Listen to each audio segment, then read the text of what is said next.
হযরত সুরায়রা ইবনে আওফা রাদিয়াল্লাহু তাআলা বলেন, রাসূল সাল্লাল্লাহু আলাইহি সাল্লাম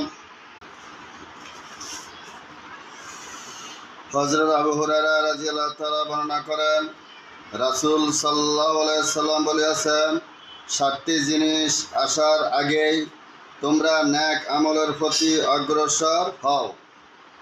তোমরা কি এমন অভাবের মধ্যে রয়েছ যাহা সব কিছু ভুলাইয়া দেয়, অথবা এমন প্রাচুর্যের মধ্যে রয়েছ যাহা অবাধ্য বানাইয়া দেয়, অথবা এমন অসুস্থতার মধ্যে রয়েছ যাহা অকর্মণ্য বানাইয়া দেয়, অথবা এমন বার্ধক্যের মধ্যে রয়েছ যাহা বিবেক বৃদ্ধি ধ্বংস করিয়া দেয়, অথবা এমন মৃত্যু যাহা হঠাৎ আসিয়া পড়ে, অথবা দাজ্জালের আগমনের অপেক্ষা রইয়াছ, যাহা ভবিষ্যতের অগ্রকুরাসিত মন্দ বিষয় সমূহের মধ্যে নিকৃষ্টতম মন্দ, অথবা কিয়ামতের অপেক্ষা রইয়াছ।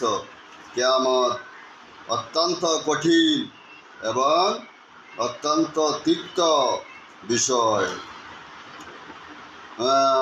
উপরোক্ত 7টি জিনিসের মধ্যে হইতে কোনো একটি আসিয়া যাওয়ার আগে আখিরাতে প্রস্তুতি গ্রহণ করিতে হইবে।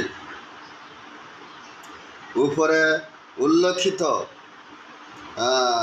বাধ্যতা সমূহের যে কোনো একটি আসিয়া পড়ার কারণে মানুষ সৎ কাজ হইতে বঞ্চিত হইবে, এমন যেন হইতে না পারে। হযরত আনাস ইবনে মালিক রাদিয়াল্লাহু তাআলা বর্ণনা করেন, রাসূল সাল্লাল্লাহু আলাইহি সাল্লাম বলিয়াছেন, মৃত্যু ব্যক্তির সহিত তিনটি জিনিস যায়, 2টি ফিরিয়া আসে, 1টি সঙ্গে থাকিয়া যায়। 1 পরিবার পরিজন আত্মীয় স্বজন, 2 সম্পদ।